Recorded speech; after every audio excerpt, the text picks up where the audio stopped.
Waheguru Ji Ka Khalsa, Waheguru Ji Ki Fateh. Hello viewers, you're watching Sky 767 Politics Punjab and your show, Your Voice with BAL KAUR. In today's exciting journey, joining me the former executive manager from the Canadian intelligence, Mr. Dan Stanton, the one of the mastermind of the Canadian security and strategy. Mr. Dan Stanton is with us.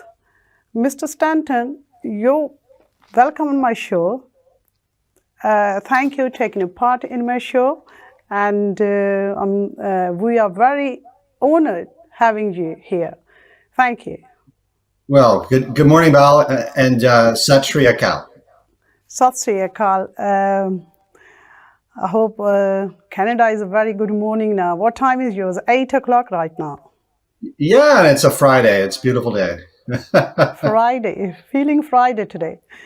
But feeling Friday, we will take you on the, we will have a discussion today because as you are your expert and expertise on security, intelligence, and Mr. Dan Stanton, my first question to you is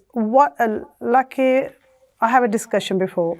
Transnational repression is becoming a famous word in Western countries now. What is a transnational repression and how does it manifest in Canada? Yeah.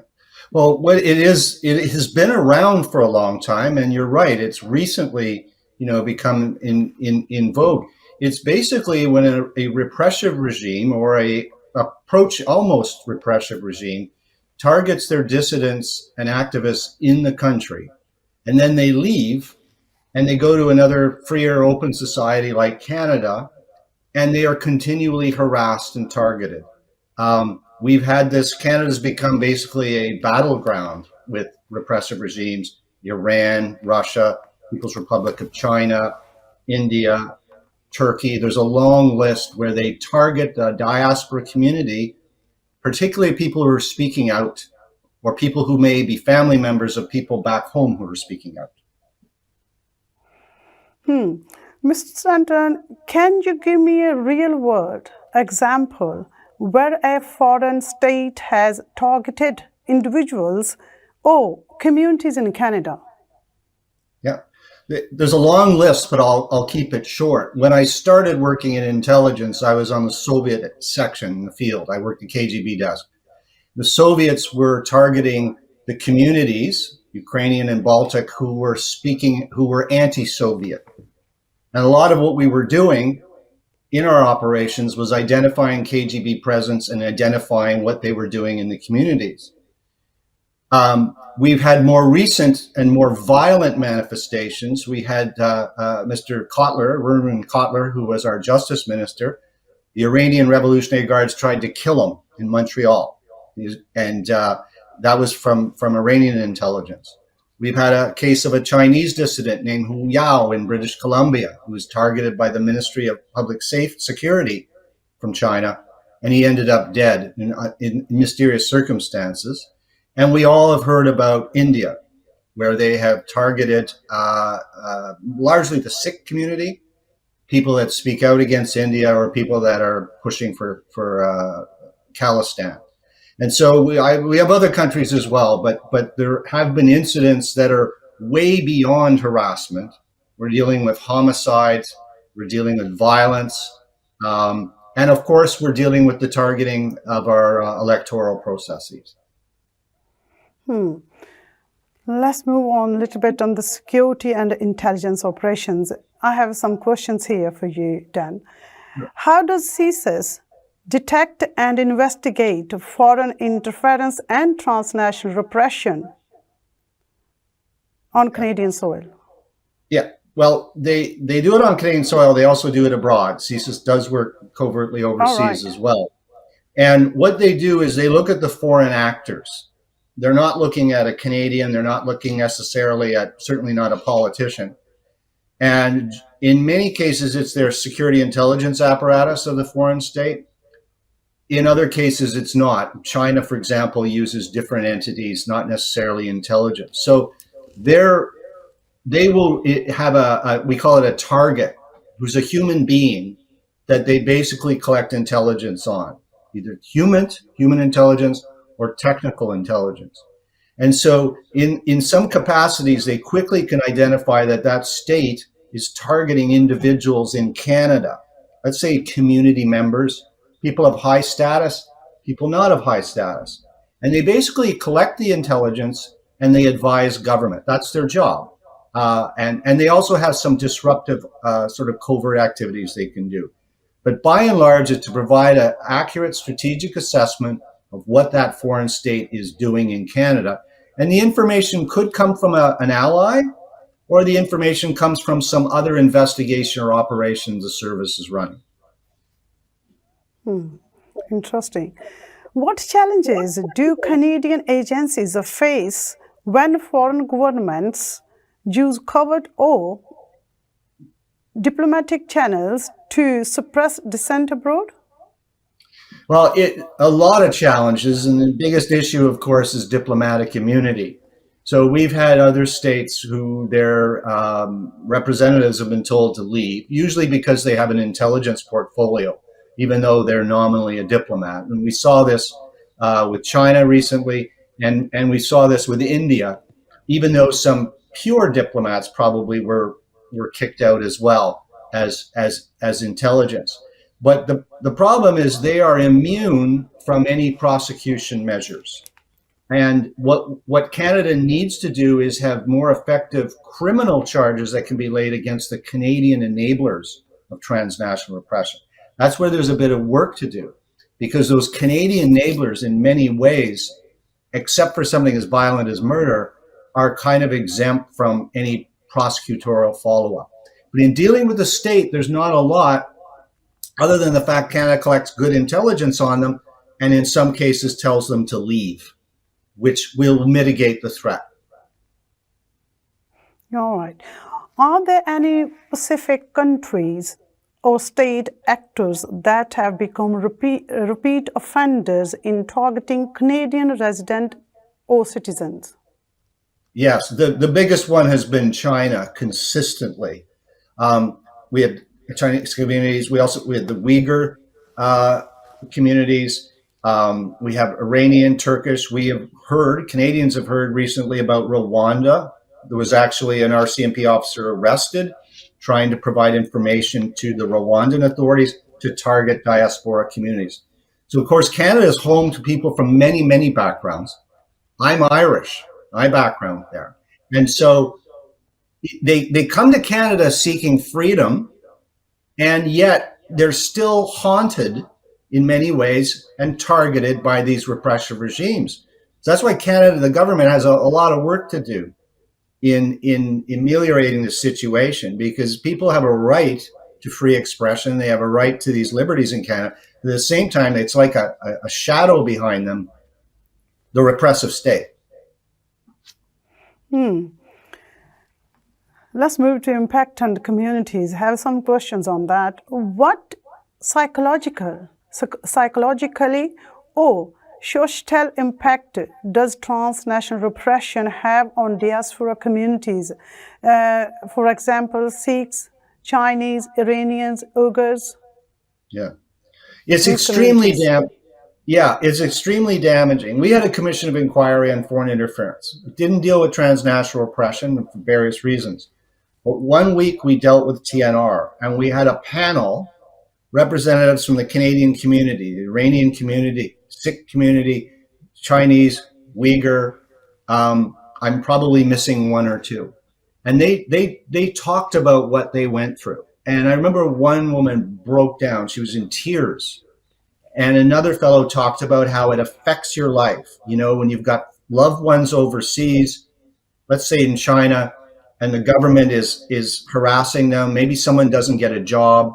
Somebody in Canada wants to get a visa to go back home. Maybe a relative is sick, dying. They don't get it. And so it kind of seeps into their whole life. Whereas for us, it's an abstract subject to a certain degree that we're talking, unless you're affected by it. And the problem is these regimes have targeted some high status people like politicians who have advocacy. They have status, they have influence. But you got to think about the people that don't have status. People have only been in Canada a few years, can't speak English or French. They don't know who to go to. They don't, and they're hesitant to talk to authorities because they come from a country where if you talk to authorities, that's when things get more complicated. So it's got to be extremely damaging to people.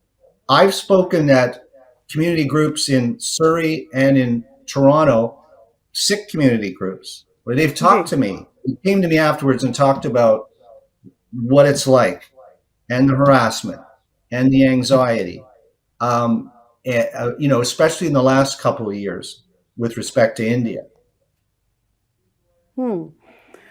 Recent, there was so many, if we talk about the extortions and murdering and killing, there was a lot by the foreign governments, and the impact on the society a lot actually. As a journalist, what I witnessed, people are scared to even speak regarding these all matters. Even they are victims, they are suffering. The question is next for you. Are the people afraid to speak?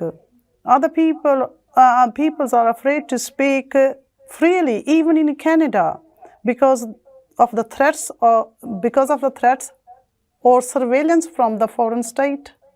Yeah, I think they are afraid to speak, and I think part of it is because there's a hesitancy to speak out if there's not going to be consequences. So why would I speak out about what's happening to me and expose myself or my family, maybe back home, if there won't be consequences?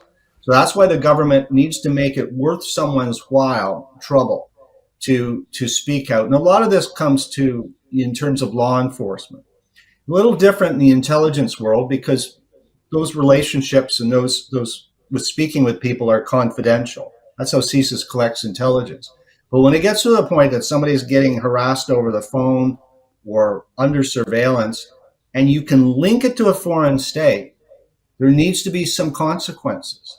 And that's why people are hesitant in all communities to speak. Now, there's been improvements. A lot of agencies now have point of contacts that can speak various languages, okay? Because Canada's got lots of people who speak a variety of languages. So at least that frontline reception, you have someone who understands Punjabi or someone who understands Mandarin, or you somebody who does this, because people are afraid. People are afraid from because they suffer a lot from some of them from their back homes. Let's move on the diplomatic and legal response. What action has Canada taken, diplomatically or legally, in response to confirmed cases of transnational repression? In the past, historically, what they usually do when they've got enough intelligence, this state is doing this, is they'll ask the diplomat to leave. That's not a CSIS decision, intelligence. That's the government, usually global affairs, will make that decision, and it's often very political. So it doesn't happen often. It happened last year, April of 2024, when Canada expelled 6 Indian diplomats, which was unprecedented. But it was designed to mitigate the threat because the activities they were doing were still continuing, and it was to send a message. So kicking out a diplomat can help, but it doesn't solve it, because basically they're replaced, especially if it's intelligence service and there isn't a lot of information on that person coming over. In the case of India, what the Canadian government has been pushing to do is to have access to those diplomats. But you then go into the whole diplomacy, the immunity from prosecution that every country respects. So it's quite a challenge. How does CSIS coordinate with the RCMP and Global Affairs Canada or immigration authorities when such cases arise? Yeah. What they do is part of their mandate is to give advice. So they collect the intelligence, they provide it to those entities you mentioned, and they may have some advice what to do, but they can't tell them what to do, right? They don't say kick out a diplomat. With law enforcement, it's complicated in the sense that a criminal prosecution can't have any intelligence in it, or not much, because then it'll wreck the case and the defense will get on it and everything. So the idea is to make a disclosure that's a minimum amount of intelligence to law enforcement, in this case the RCMP, and then they begin collecting evidence so they can prosecute in the court, and it's just evidence. It's not from a third party, or it's not intelligence. And so it does work. I was part of that process for many years, both in the field and headquarters. But the intelligence service, it's more like they're giving tips to law enforcement. They can't do their work for them. Otherwise, when it gets to court, it just gets ugly, and the accused will probably be acquitted. Okay. Why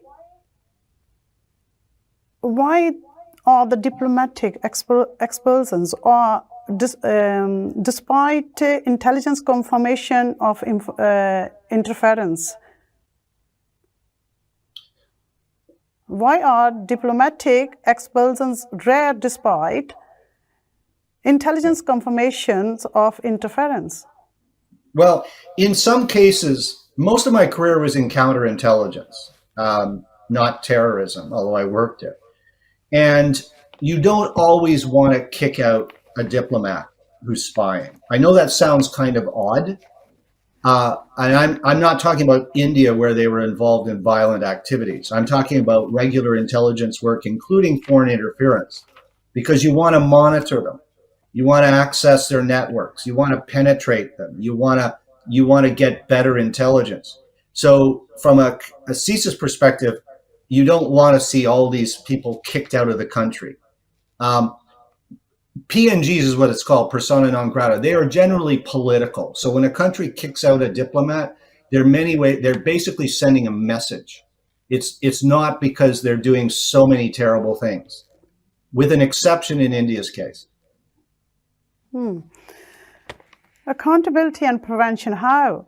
And what mechanisms are in the place to protect targeted individuals?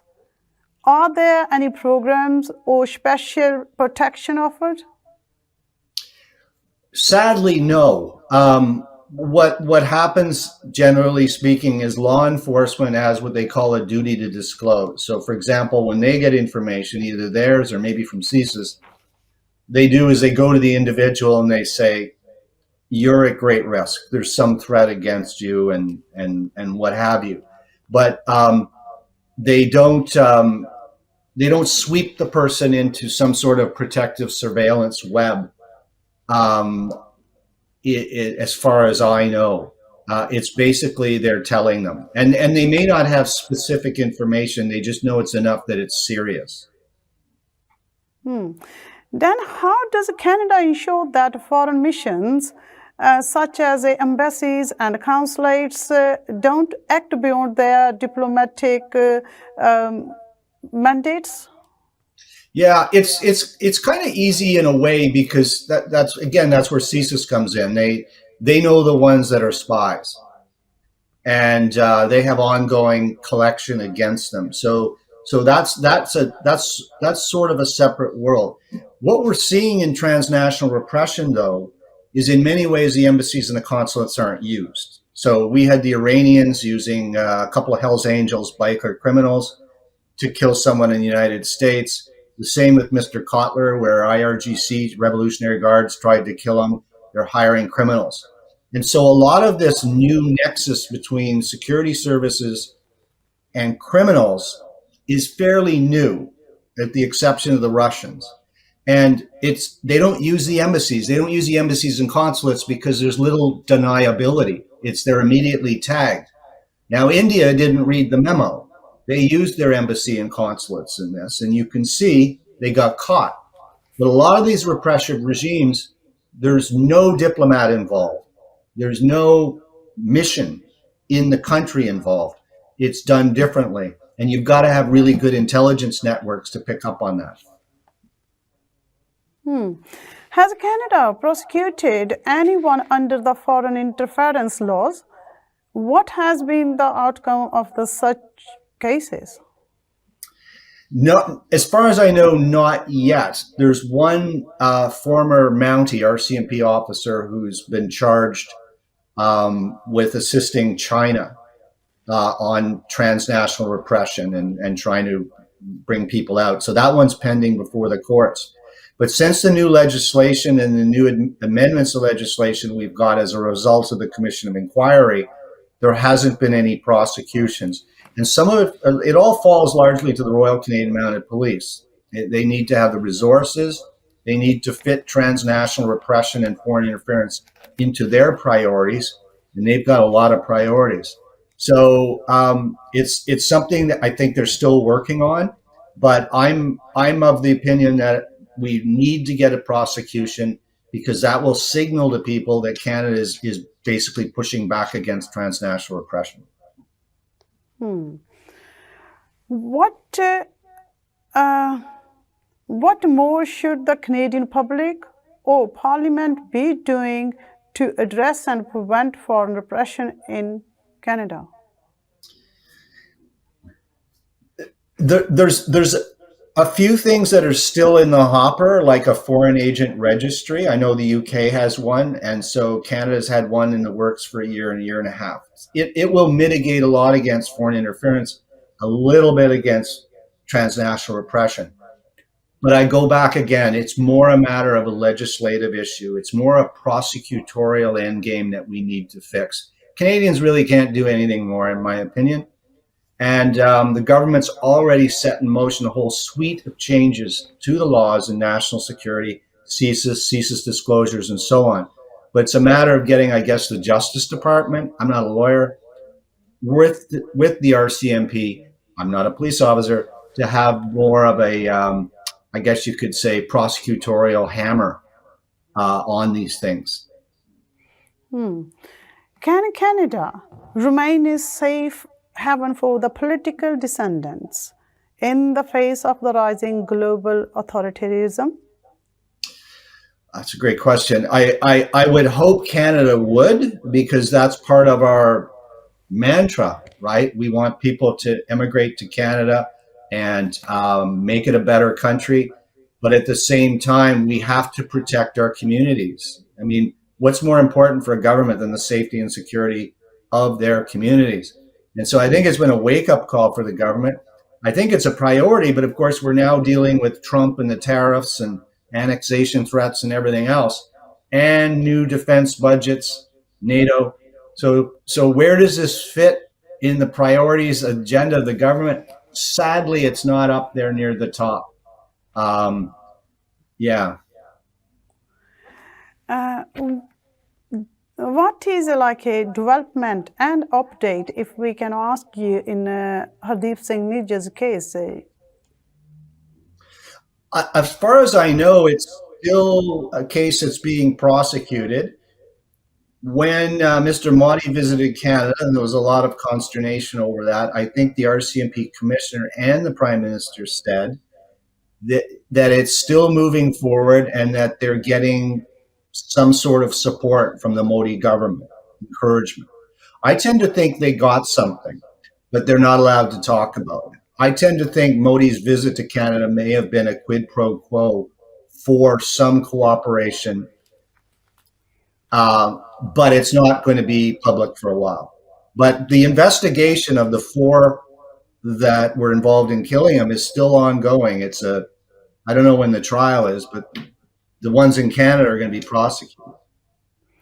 Did you think so? Yeah. Did you think so? Modi government will be more cooperated after G summits? I don't know. I'm just guessing.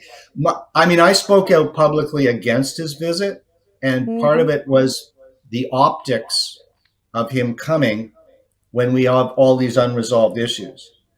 But because I'm generally an optimist, I'm assuming the Prime Minister got some concession.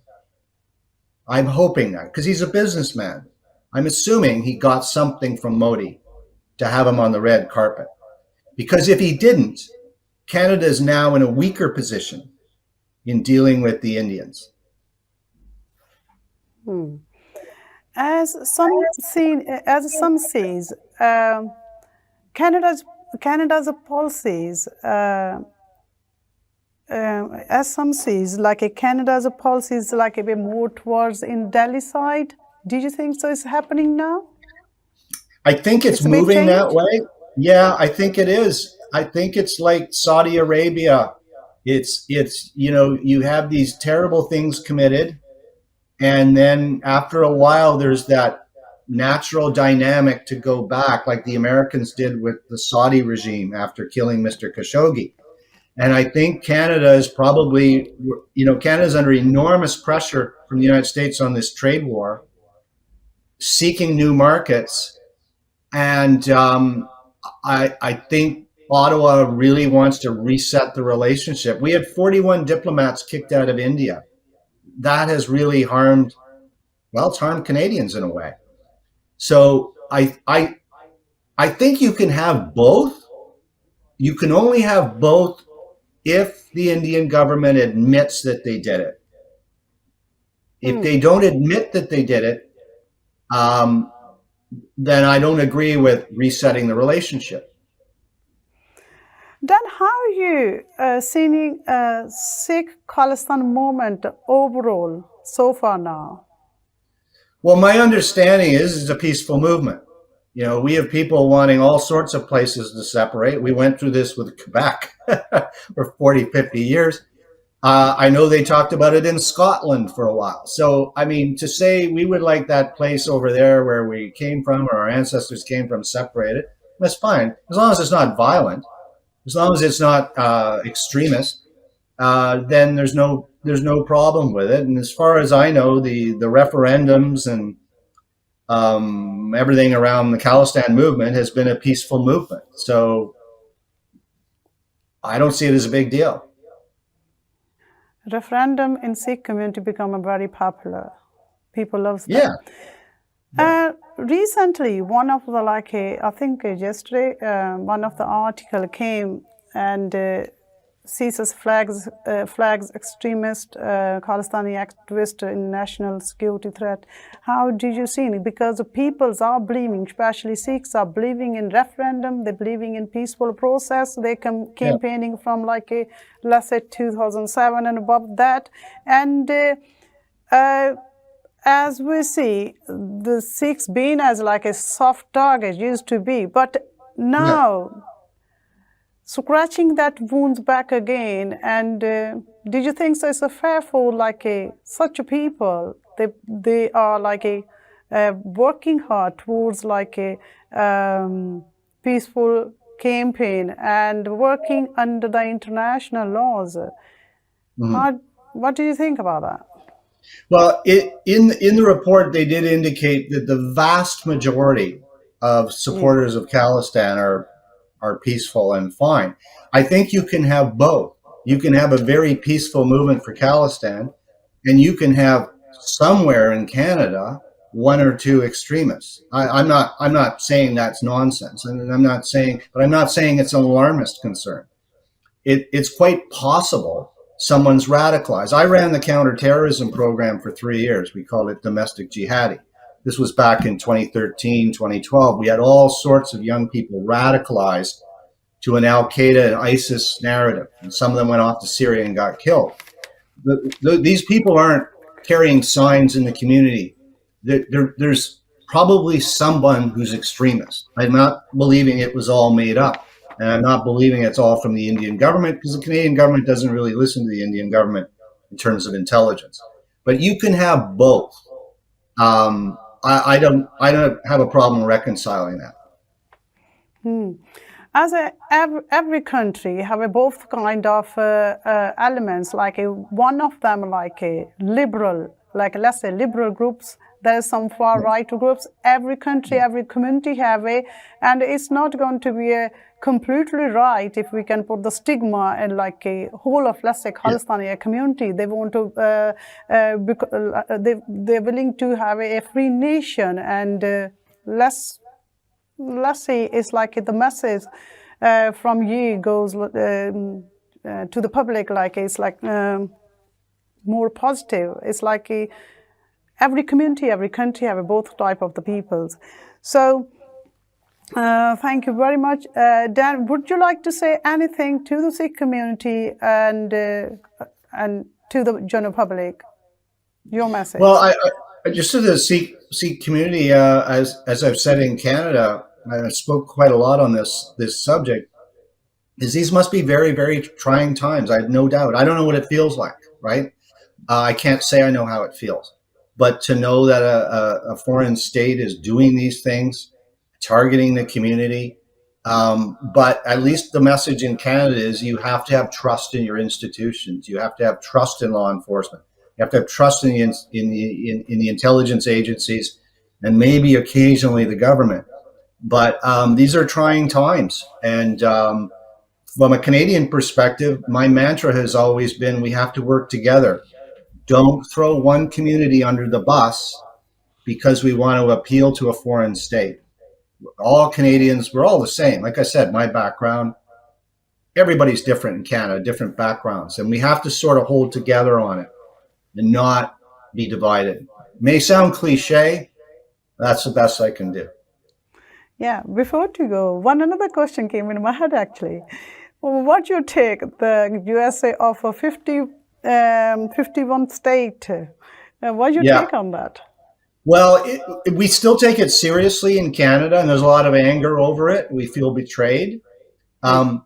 My personal view is that that's what the tariffs are, is they want to weaken the Canadian economy, which they will do, and then make a push to annex the country because we have a lot of natural resources. So a lot of Canadians take it seriously. We're seeing signs of it now with the tariffs. And so we've had such a strong nationalism expressed in the last 6 months. That's why we elected a Liberal. It was because of Donald Trump. But yeah, I take it seriously. I don't think it's just Trump being Trump. I think they have a plan to annex Canada. It's not going to work, but I wouldn't. Definitely, if a USA president is saying something, it must be Yes. straight and deep, establishment behind it. So, then do intelligence agencies need to worry about emerging trends in organized crime? Yeah, it's a new development where some of these security intelligence agencies are using criminal networks, or proxies as we call them, to carry out some of these covert acts like we've seen in Canada. We've seen it with the Iranians, we've seen it with the Indians, and we know the Russians do it a lot. And it's new.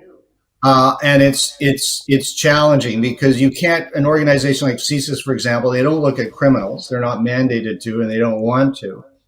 And so when they look at the intelligence agencies, you're not going to see a diplomat or intelligence officer going to meet a gangster.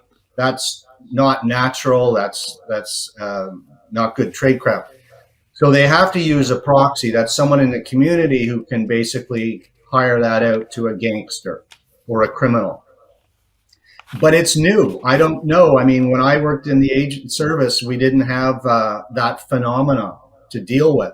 So there's going to have to be more collaboration with law enforcement. The good news is it's sloppy tradecraft for those intelligence services, because when you rely on criminals, that's not good. They're not controllable. They're unreliable. And as we saw in some of these cases, like India, it's easy to identify and disrupt the activity. As some of the cases of relation with the India, as we can say, Bishnoi gangs, they're based in UK. The based in UK, operating from India. Do you think so? They are independently operating, or the foreign governments, like I say, is operating from India behind it?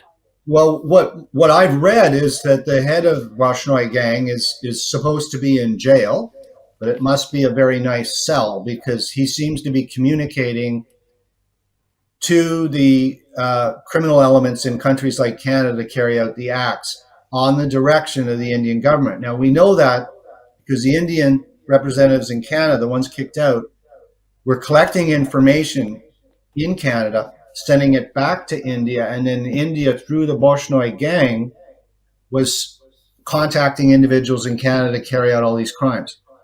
The individuals carrying out the crimes, most of them were here on visitors' visas. They were from India originally. They may not have known they were working for the Indian government. They may have thought, this is just criminals in India. This is somebody who's going to threaten my family. And they're carrying it out. And so in a way, it's a very intelligent way of running these things, because it gives the government like India what we call deniability, meaning they can say, we didn't do this. It's these gangsters and criminals that Canada doesn't prosecute because Canada's weak and woke and all that sort of stuff. So it's kind of smart in a way, but because they involved their embassy and their consulates, they were identified. That's not smart. So, yeah, Indian security intelligence is not that brilliant in how they ran this out. But it's awful. It's evil. What they did in Canada was terrible. And we're seeing it with Iran. We see it with the Russians. Their GRU, their military intelligence, does that themselves. But both the SPR and FSB, they've hired some criminals. There was, I think, a defector killed in Spain a couple of years ago, and it was Spanish criminals who did it, but they were connected to the FSB. That's the domestic service of Russia. So it is new, and it's quite daunting. It is quite funny when people can see some of the Indian ex-major general from army and sitting on the national TV channel and advising to Indian government, hide the gangs in abroad, hide the gangs in Western countries. Might you heard these all things? What do you take on that? Well, I think a lot of it is it's how they operate in their backyard. It's most likely how, for example, these agencies, the Indian agencies, use Pakistan. Whether it's killing a terrorist, a real one, or whether it's just killing someone that they don't like, and then they tried to use that same template in not only Canada but in New York, and probably some other places in Europe I'm not aware of. So it's on the one hand it's threatening, on the other hand it's kind of amateurish. It's not foolproof. But yeah, I mean, the big question is, how much is the government of India complicit in all this? And my understanding is the director of RAW reports to Mr. Modi. That's pretty close. Yeah. I would like to little correction. I said Indian Bishnoi gangs based in Canada and operating from UK. That's I would like to clear it again with that. But as my question was, are the trend of criminals something intelligence agencies need to be worried about it? And that's reminding me, the General Counsel of SFJ, General Gurpatwant Singh Pannu's case. If we've seen that story, how they hide the people from the back home from India operating in Canada and USA, it is a bit alarming to the intelligence in Western countries. It's alarming, but at the same time, it's terribly sloppy tradecraft. So you had a fellow in India, they called him C4, who was communicating with this guy called Gupta, who was a low-level criminal from India. I think he did drugs and stuff like that. And so they're communicating, and obviously it was intercepted by the Americans in the plan. And at one point, he even sends a video to Gupta of the killing of Mr. Najjar, which is basically implicating him in what was going on in Canada as well. So in my opinion, from a security intelligence standpoint, it's revealing more than daunting.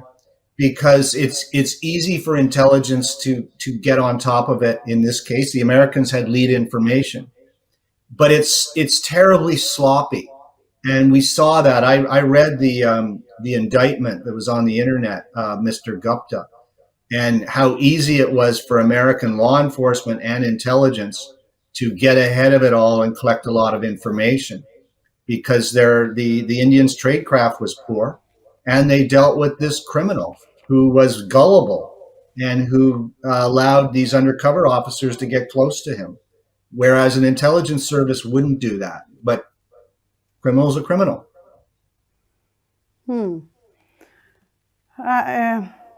Okay.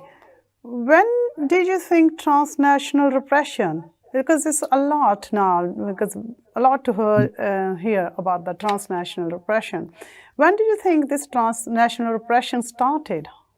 Well, that's a good question, Val. I've done a lot of public speaking, and I asked the question, when do you think transnational repression started? And some people will put up their hand and they'll say, oh, it was the Soviet Union in the 1920s, the KGB and then the GRU, the military. And Leon Trotsky, he was a victim of transnational repression. He was killed in Mexico City. But in actual fact, it started about 70 years earlier. And there was this economist philosopher named Karl Marx. And he had to flee Prussia. He was a dissident because the Prussian Secret Service was all over him. And they followed him to France, they followed him to Belgium, and then he ended up in London. He ended up writing Das Kapital in the British library. He wasn't in the library because they didn't have fees for late book returns. He was there because he had to get off the continent. And the Prussian Secret Service had him under physical surveillance in London. They had human sources reporting on him. They even had a source go into his flat and said his beard was messy, and Mrs. Marx wanted him to trim his beard. Now, I say that because that shows they had good access. And then they sent reports back to Berlin. And this is in the 1850s and 1860s. So transnational repression has been around a long time because it works. What they do domestically with dissidents and activists, it works when they carry that out in liberal Western free societies like ours. And that's why these repressive regimes do it. It's been around a long time.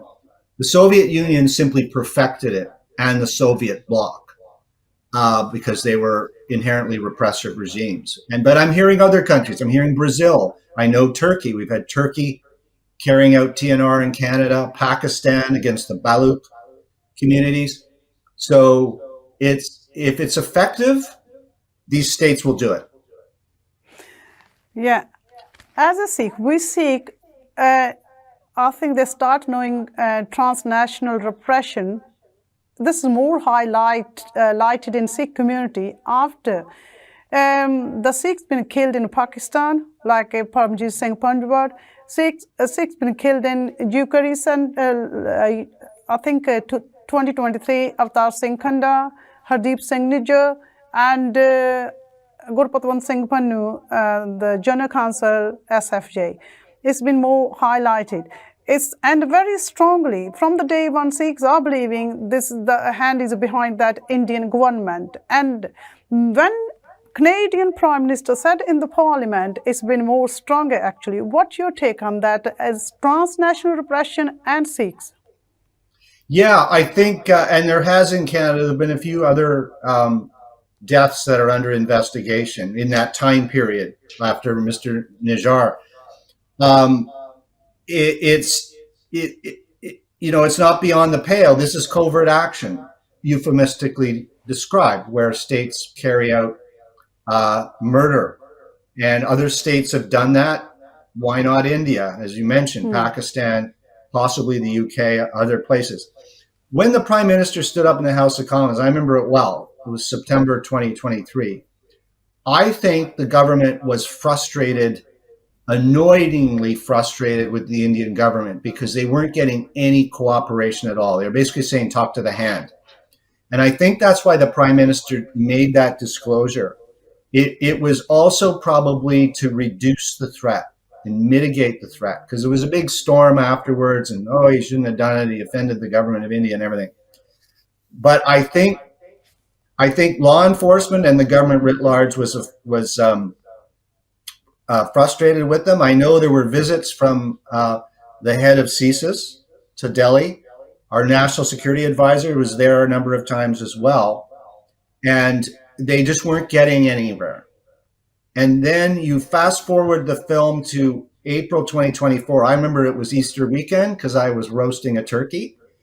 The RCMP commissioner had a press conference where they disclosed ongoing cases, which they rarely do.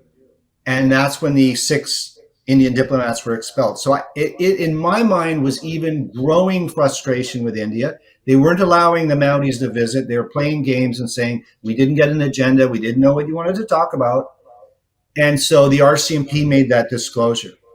So it's the problem with Canada. We're kind of no longer even a middle power, and we don't have the leverage the Americans had. And I think this is how the government gets to it. It's a point like, well, if you're not going to cooperate with us, we're just going to disclose it publicly. And that's what I think it was. I think the Prime Minister was frustrated.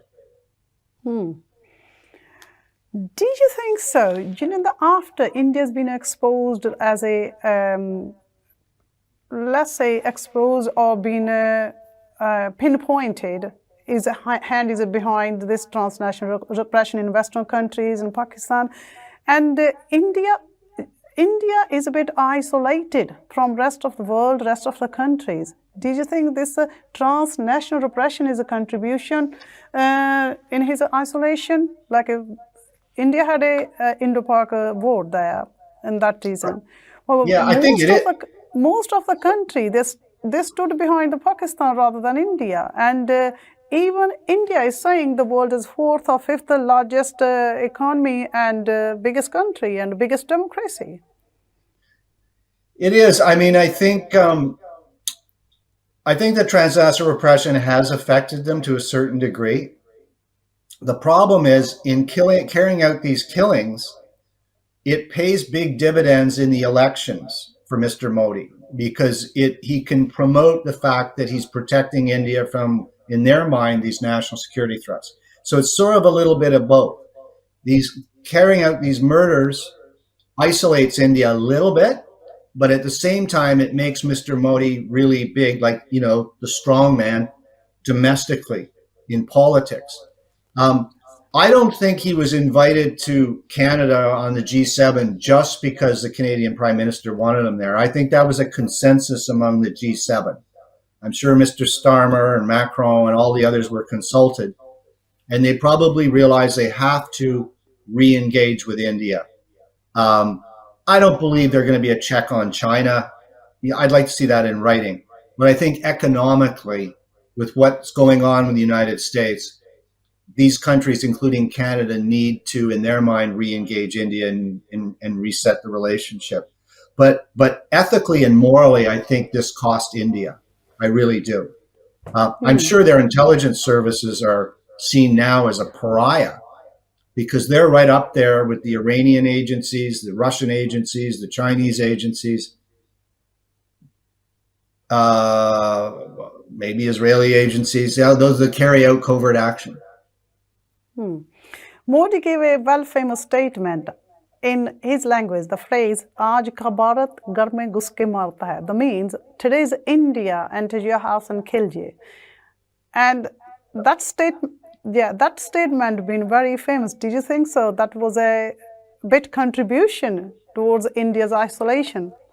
Yeah, it was. The statement was also a bit self-incriminating, because I think he was speaking to his domestic audience. You know, we will go abroad and get these nefarious terrorists and kill them, go into their homes, go into their bedrooms. But it had a lot of play in Canada, because it's basically saying, well, yeah, that's what we've been saying you've been doing. Thank you so much. But it just shows the arrogance, and I think it shows the pretensions that the Indian state sees itself as, that they will be this emerging power and economic power, and at the same time, like, don't mess with us. We'll we'll go over to these other countries and kill people, even if we get caught. Okay, another question.